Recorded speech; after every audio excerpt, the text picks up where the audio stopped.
क्या कह रहे हैं ये इम्पोर्टेंट नहीं है। इम्पोर्टेंट ये है कि विपक्ष के नेता के तौर पर राहुल गांधी ने वोटर लिस्ट को लेकर जो मामले सामने रखे हैं देश के, उस पर इलेक्शन कमीशन बिंदुवार जवाब इलेक्शन कमीशन को देना चाहिए। वो चाहे फेक एड्रेस का हो, नए वोटर एडिशन का मामला हो, बजाय इसके कि उस पर जवाब दें आप राहुल गांधी को कह रहे हैं माफ़ी मांगो, ओथ के अंडर दो, ये करो वो करो। मान लीजिए कि राहुल गांधी ने इलेक्शन कमीशन की बात न मानी तो इलेक्शन कमीशन क्या कर लेगा? भाई, राहुल गांधी और इलेक्शन कमीशन एक दूसरे के बारे में क्या कह रहे हैं ये इम्पोर्टेंट नहीं है। इम्पोर्टेंट ये है कि विपक्ष के नेता के तौर पर राहुल गांधी ने वोटर लिस्ट को लेकर जो मामले सामने रखे हैं देश के, उस पर इलेक्शन कमीशन बिंदुवार जवाब इलेक्शन कमीशन को देना चाहिए। वो चाहे फेक एड्रेस का हो, नए वोटर एडिशन का मामला हो, बजाय इसके कि उस पर जवाब दें आप राहुल गांधी को कह रहे हैं माफ़ी मांगो, ओथ के अंडर दो, ये करो वो करो। भाई, एक बार को हटाइए राहुल गांधी ने कहा या नहीं कहा, पब्लिक डोमेन में तो ये जानकारी है। इलेक्शन कमीशन स्वायत्त संस्था है। In the interest of transparency and trust in electoral process, election commission को स्वेच्छा से ही ये कहना चाहिए था कि भाई ये मुद्दे संज्ञान में लाए गए हैं, इसकी हम लोग जांच कर रहे हैं, जांच करके हम ये बिंदुवार उसका उत्तर दे रहे हैं।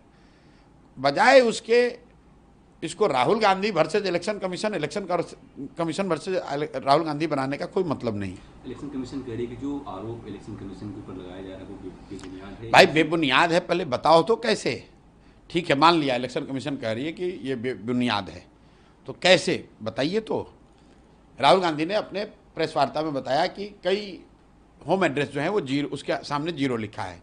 तो ये सामान्य कई लोगों को समझ में आ रहा है कि भाई बिहार में, देश में कई घरों के जब एड्रेस हाउस नंबर नहीं होता है वहाँ पर एंट्री के लिए आपने जीरो डाल दिया, ये बात समझ में आ रही है। लेकिन ऐसे बीसियों बात और राहुल गांधी ने बताया है, उसको क्यों नहीं बता रहे हो आप? उस पर जवाब तो दो। वो सीसीटीवी फुटेज के बारे में कह रहे हैं कि कहीं ना कहीं महिलाओं के निजता का हनन होगा अगर मैं रिलीज करता हूँ तो। मेरे भाई, सीसी फुटेज क्या में आप डिजिटल डेटा क्यों नहीं अपलोड कर सकते हैं? डिजिटल डेटा क्यों नहीं अपलोड कर सकते हैं? ये प्राइवेसी का मामला बनाकर इलेक्शन कमीशन लोगों को बेवकूफ़ बनाने की कोशिश कर रहा है।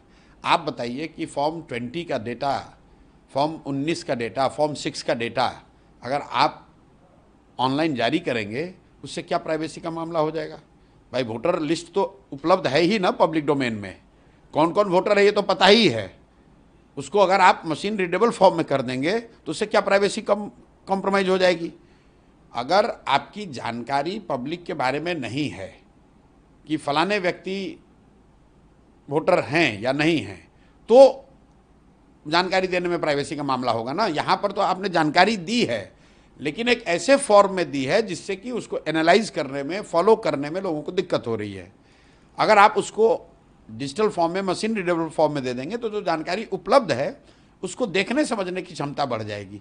इसमें प्राइवेसी का मामला कहाँ से है? कमीशन ने यह भी कहा कि एक भारत एक लोकतांत्रिक देश है, ऐसे में यहाँ के मतदाताओं को अपराधी कहना, वोट चोर कहना नहीं, अब मुझे नहीं लगता है कि, देखिए, मुझे नहीं लगता है कि राहुल गांधी ने वोटर को चोर कहा है। उन्होंने इलेक्शन कमीशन पर यह आरोप लगाया है, तो इलेक्शन कमीशन वोटर नहीं है। इलेक्शन कमीशन तो एजेंसी है जो वोटरों के से वोट मतदान कराने की उनकी जिम्मेवारी है। उन्होंने, राहुल गांधी ने, जहाँ तक मैं समझाऊँ, जो बात मैंने सुनी है, राहुल गांधी ने वोटर को चोर नहीं कहा है।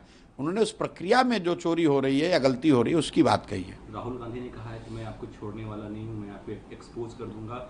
ये बीजेपी वाले से माफी नहीं, ये बीजेपी वाले से एफिडेविट नहीं साइन करवाते हैं, जबकि मुझसे एफिडेविट। भाई देखिए, राहुल गांधी क्या कह रहे हैं, नहीं कह रहे हैं, वो उनका मामला है। राहुल गांधी सक्षम है, उनकी पार्टी सक्षम है अपनी बात रखने को, कहने को, लड़ाई लड़ने को। मैं एज ए थर्ड पार्टी इतना ही कह सकता हूँ कि मामला राहुल गांधी और इलेक्शन कमीशन का नहीं है, मामला इलेक्टोरल प्रोसेस का है, उसकी शुद्धता, उसकी विश्वसनीयता का है। राहुल गांधी विपक्ष के नेता हैं, उन्होंने बात उठाई है तो इलेक्शन कमीशन को उसका जवाब देना चाहिए। अगर राहुल गांधी न उठाकर कोई दूसरा व्यक्ति भी बात को उठाता, तथ्यों को पब्लिक डोमेन में रखता, तो इलेक्शन कमीशन की जिम्मेवारी बनती है कि उस पर वो जवाब दे। अगर जवाब नहीं है तो उसको इन्वेस्टिगेट करे, इन्वेस्टिगेट करके जवाब दे। राहुल गांधी वोट अधिकार यात्रा निकाल रहे हैं, उसका कोई मतलब नहीं है, दूसरा दिन है, उसका कोई मतलब नहीं है। बिहार में वोट अधिकार से बड़ा मामला बिहार की अशिक्षा का है, बिहार के बेरोजगारी का है, यहाँ से होने वाले पलायन का है, बिहार के लोगों के साथ हो रही बदतमीजी और मारपीट का है, बिहार के बच्चों को बाहर जाकर जो कष्ट होता है उसका है, बिहार में फैले हुए भ्रष्टाचार का है। तो देश का जो मामला है उसको लाकर बिहार में उस पर यात्रा निकालिए, आप कार्यक्रम कीजिए, वो आपका अधिकार है, उससे कोई फर्क नहीं पड़ने वाला है। तेजस्वी यादव ड्राइविंग सीट पे हैं और वो कह रहे हैं